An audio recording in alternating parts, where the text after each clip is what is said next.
Next at 5, the warm weather might have you headed to the water to cool off this week, but officials are issuing a warning how unseasonably cold lakes and rivers could prove dangerous to you and your family. Unless you have $690,000 in cash for a fixer-upper, you can't even get into the game. A neighborhood fighting to keep its character. How people living around this old farmhouse in Northeast Portland are trying to save it, and why they're angry the seller won't take their money.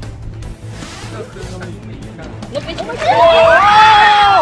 my gosh, what led up to this frightening moment when the sea lion dragged a little girl off a dock? This is KGW News at 5. Happy Sunday. It is gorgeous outside. A live look from our Wells Fargo Skycam. Look at the Rose City today. Blue skies, tons of sunshine, and this is just the beginning, folks. Tomorrow, going to get downright hot. Good evening, everyone, and thank you for joining us. I'm Nina Melhoff. Brian Brennan is on our roof with the latest on our forecast, but let's start with our Christine Pitawanich. A lot of people out at the rivers today and loving it, but those temperatures really, really cold, and that could really shock you if you get in not expecting it, Christine. Nina, it really can. I mean, it's really cold water out here, but yes, it's beautiful, sunny. You can tell lots of folks out here really enjoying the weather, but with so many people out and about, there are a lot of things to remember if you're going to be out on the rivers in the area to keep you and your family safe. We may be getting some warm weather this week, but the water in our rivers is cold. So our water in the Clackamas is running at about 47 degrees today, which is very cold. Jump into that cold water and you may be putting yourself in a world of hurt. And if you jump into this water, you're going to get that cold water shock. It's going to be very difficult to swim, and it's going to just be very difficult to even catch your breath. Sergeant Nate Thompson with the Clackamas County Sheriff's Office says if you're going in, test the water and put on a life jacket. Because even with a life jacket, you'll be able to float downstream and get to safety. Without a life jacket, you're going to get exhausted very quickly with this cold water, and you may end up drowning, and that's just what we don't want to see. And beware, at High Rocks, a popular swimming hole on the Clackamas River, there won't be any lifeguards until next week. Okay, and the Clackamas County Sheriff's Office says rivers, they're going to be staying cold for at least the next month. And right now, river levels are high. There's also a strong current. But you can also see, usually there's more beach for people to be laying out and about. But as I said, it's a result of these river levels being high. But to get a little bit more of an idea of how much sun we can get or to expect this week, let's send it over to Brian Brennan. Hey, Brian. Hey, Christine, how's it going? You know, the river temps and coastal water temps are about the same, ranging in the low 50s. But gosh, it was a beautiful day to be at the beach today. Cannon Beach, we'll show you that first tower camera right now. Topping out around 70 degrees today with nice calm winds. You can see some clouds off the waters there, but otherwise hanging back to allow some sunshine. Our next tower camera, of course, Wells Fargo, showing lots of blue skies. And we topped out around 80 degrees at the airport today, but many other places got into the mid 80s. I know Beaverton, you topped out around 85. A look at visible satellite radar shows some of those thin clouds hanging out just off the coast. We may see some cloud cover push in later on after sunset, but that will be brief before we get a northeasterly breeze going, and that should push the clouds back a little bit. Our day planner shows we'll have a sunnier start if possible, even sunnier tomorrow, and we'll also be a little bit warmer in the low 60s. That will help us get all the way into the low 90s for high temperatures tomorrow. So please drink lots of water and be prepared for that hot weather in the afternoon. We'll have more on when this hot weather ends and when it might come back in the full forecast. Nina. We are ready. Brian, thank you. Oh, he ran down the road and caught him. That's what got me. Neighbors just shocked after a bizarre drug-fueled break-in in southeast Portland. Police say it ended with a homeowner chasing that intruder for blocks and then slicing him with a knife. But make no mistake, that intruder, he kept going. KGW's Maggie Vespa picks up the story from there. Yeah, good evening. This happened around 8 a.m., broad daylight in the middle of a busy neighborhood. I talked to the resident at the center of all this, and he says essentially a stranger kicked in the door of his apartment and told him, "I live here." That resident didn't want to go on camera. His next-door neighbor, Nancy, though, is still coping with the idea that the intruder could have kicked in her door. I probably would have freaked. You would have freaked? Yeah. Safe to say, the real victim did not freak. I ran down the road and caught him.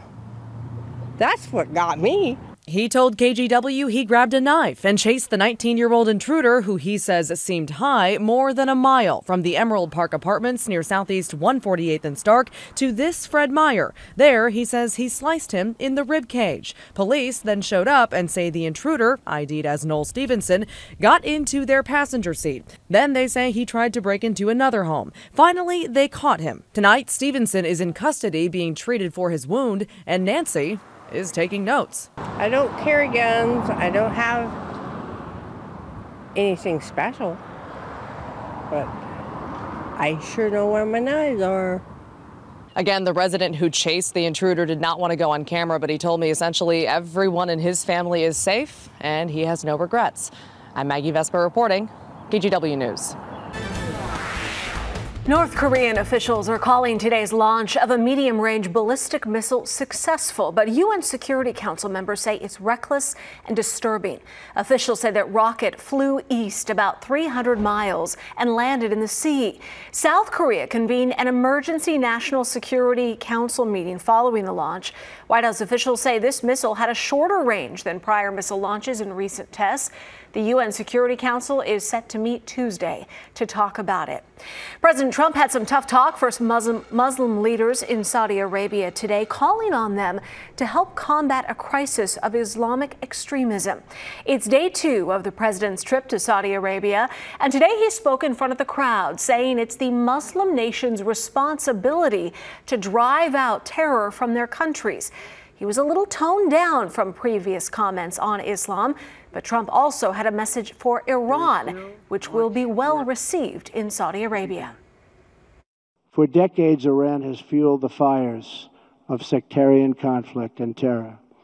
It is a government that speaks openly of mass murder, vowing the destruction of Israel, death to America, and ruin for many leaders and nations in this very room. Meanwhile, Congress and a special counsel are moving forward with investigations into Russia's involvement in the election and possible collusion with the Trump campaign. Jennifer Johnson reports. President Trump on his first overseas trip as Washington digs further to find out what he said to Russian diplomats about firing FBI Director James Comey, who was investigating possible collusion between the Trump campaign and Russia. Leaders of the House Oversight Committee want to see notes of that Oval Office meeting. There have been so many lies, so many contradictions, and I think documents will help us to ferret out exactly what's the truth and what's a lie. Reports say in that meeting, President Trump allegedly called Comey a nut job and that firing him took pressure off about Russia. Comments even Republicans can't defend. I'm almost speechless because I don't know why someone would say something like that. Secretary of State Rex Tillerson, who was there, remembers it differently. I think what the president was trying to convey to the Russians is, look, I'm not going to be distracted by all these issues that are here home. While others in the Oval Office aren't commenting. Those meetings, as you know, are supposed to be privileged. They're supposed to be confidential. Comey may be just days away from breaking his silence after being fired by the president. The House Oversight Committee has invited the former FBI director to testify Wednesday. Jennifer Johnson, NBC News, Washington. Vice President Mike Pence addressed the graduating class of Notre Dame today, but some graduates were outraged over the school's choice of speaker. Dozens of students walked out in protest as Mr. Pence began to speak. The vice president was invited after thousands of students signed a petition asking the university not to invite President Trump. But for protesters, Pence was not an acceptable alternative. Part of my family is undocumented. And so being in a stadium with someone who has pursued policies that have targeted them for being who they are. And this is not just simply thoughts. This is actual material change that has affected them. I felt like I couldn't just simply sit there and be still. Well, I think it's embarrassing, and I think it's kind of an indictment of the way that our educational system has turned from a place where you have a free discourse of ideas to a place where if you hear something you don't agree with, you run away. The vice president did not comment on today's walkout. Back here at home, neighbors in Portland's Alberta Arts District are worried. A well-loved old house will be torn down when the sale goes final soon. This Victorian home on Northeast 14th and Wygant was put up for sale a couple of weeks ago for $667,000. The listing now says it's pending sale. Inside photos show it's been all remodeled and was the original farmhouse for an apple orchard, which used to extend several blocks before the neighborhood was established. Neighbors are scared that a developer will tear the home down and build 2 new ones. I'd like to see an even playing field for buyers so that cash doesn't run the show. So we had a financed offer, and that offer was rejected purely on the fact that it wasn't cash.